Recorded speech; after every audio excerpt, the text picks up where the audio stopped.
Right now, somewhere between Iran and Oman, a ship the length of 4 football fields is sitting completely still.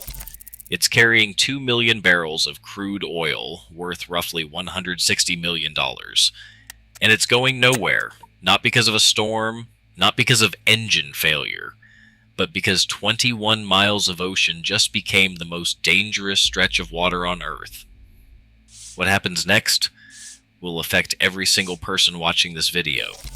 This is the Strait of Hormuz. And in the next few minutes, you're going to understand exactly how a gap of water barely wider than a city long holds the entire global economy hostage, and why nobody has managed to fix that in over 50 years. There are two things happening in this video. The first is the physical reality, the geography, the logistics, the engineering of how oil actually moves through this small Strait of Hormuz.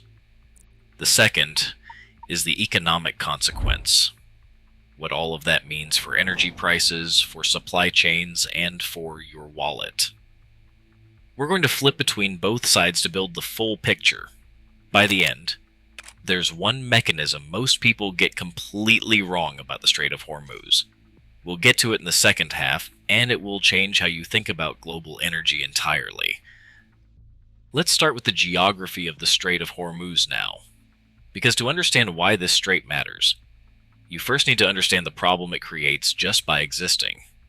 The Persian Gulf is, for all practical purposes, a landlocked sea. It stretches roughly 600 miles from northwest to southeast, and it sits on top of the largest concentration of conventional oil reserves on the planet. Saudi Arabia, Iraq, Kuwait, the United Arab Emirates, Qatar, all of them locked inside. And the only way out, the only maritime exit for every barrel of oil, every cubic foot of natural gas, every tanker leaving any of those countries, is a single gap at the southeastern end. The Strait of Hormuz, 21 miles wide at its narrowest navigable point, with a usable shipping lane only 2 miles wide in each direction. That's it. That is the entire exit door for the Persian Gulf's energy output. Think of it this way. The Persian Gulf is a warehouse containing the world's most valuable product. The Strait of Hormuz is the only door. One door. And the warehouse supplies 1/5 of everything the entire planet burns in a day. Now here's where the numbers start to get staggering. And this is the part that genuinely takes a moment to process about the Strait of Hormuz. In 2024, an average of 20 million barrels of oil passed through the Strait of Hormuz every single day. 20 million. That is the equivalent of roughly 20% of all petroleum liquids consumed on Earth. Every factory, every power plant, every car, every airplane, 1 in 5 barrels through 21 miles of water. And it's not just oil. 1/5 of all global liquefied natural gas trade also moves through this corridor, primarily from Qatar, which exports about 9.3 billion cubic feet of LNG per day through the strait. To put 20 million barrels in physical terms, if you stacked those barrels end to end, the line would stretch from New York to London and back, every single day, and all of it moving through a channel you could theoretically swim across. Saudi Arabia alone accounts for 38% of total crude flows through the strait, 5.5 million barrels per day. Iraq's entire southern oil export infrastructure flows through it. Kuwait has no alternative route at all. These are not small producers using the strait as a backup option. It is their only option. Now, where does all of this oil actually go? Because the answer reveals something critical about which countries are genuinely exposed, and it's probably not who you're imagining. 84% of all crude oil and condensate moving through the Strait of Hormuz goes to Asian markets. China, India, Japan, and South Korea together account for 69% of all Hormuz crude flows. Japan sources close to 70% of its total oil imports through the strait. South Korea, around 60%. India, more than half of its oil and a significant share of its gas.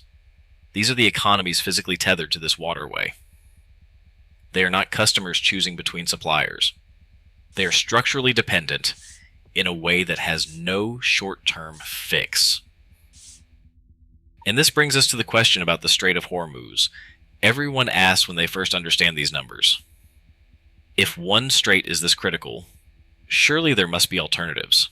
Surely 50 years of knowing about this vulnerability means someone built a backup. Here's the honest answer about the Strait of Hormuz. Some backup infrastructure does exist in the strait as well, but the math is brutal. Saudi Arabia operates the East-West pipeline, nearly 750 miles long, capable of moving oil to Red Sea ports. The UAE has the Abu Dhabi crude oil pipeline, roughly 400 miles, connecting to the port of Fujairah on the Gulf of Oman. Combined, these two pipelines can bypass the strait with about 2.6 million barrels per day in realistic throughput capacity. Iraq has no pipeline bypass. Kuwait has no pipeline bypass. Qatar, which supplies 20% of global LNG, has no bypass at all for its gas exports. The arithmetic. 20 million barrels per day flow through the strait. Bypass capacity covers 2.6 million. That is 13%. The other 87% has nowhere else to go. Ships rerouting around the Cape of Good Hope, the southern tip of Africa, add between 15 and 20 extra days of sailing time per voyage, massively increasing fuel costs and insurance premiums, even before you factor in the chaos of rerouting hundreds of vessels simultaneously. The pipelines are a pressure valve, not a solution. They can bleed off a fraction of the pressure. They cannot replace the door. Now here's the part of the story about the Strait of Hormuz that most coverage gets completely wrong. And this is the mechanism that changes everything. You do not need the Strait of Hormuz to physically close to trigger an energy crisis. You do not need a single tanker to be sunk. You do not need a formal blockade. What you need is uncertainty and the insurance market doing its job. In March 2026, tanker transits through the Strait of Hormuz collapsed from an average of 24 vessels per day down to just 4 vessels within 24 hours of regional escalation. Not because ships were physically blocked, because protection and indemnity insurance, the cover that makes it economically viable for shipping companies to operate, was removed. Without insurance, no commercial operator can legally or financially justify sending a vessel worth hundreds of millions of dollars with a crew into a contested zone. The strait did not need to be mined. It needed to be priced out of viability. Brent crude prices jumped between 10 and 13% in initial trading. European natural gas futures nearly doubled within 48 hours. LNG freight rates surged more than 40% in a single day after Qatar halted operations at its main export facilities. All of this from a strait that was not formally closed, from risk alone. This is how the global oil market actually works. Oil is priced on a single unified global market. When supply anywhere is credibly threatened, the price rises everywhere, simultaneously, immediately, proportionally to the perceived duration. London, Tokyo, Sao Paulo, Lagos, and yes, your nearest gas station. None of them need to import a single barrel from the Persian Gulf to feel the price shock. The mechanism is global. The vulnerability of Strait of Hormuz is universal. That is the thing most people miss entirely. So what do the models actually say about a prolonged closure of the Strait of Hormuz? Analysts who have stress-tested this scenario for years describe it as potentially 3 times the severity of the Arab oil embargo and the Iranian Revolution combined in the 1970s. That embargo affected far fewer barrels, lasted 5 months, and triggered a global recession, 400% price increases, and decade-long inflation in every major economy. The Strait of Hormuz carries multiples of that volume.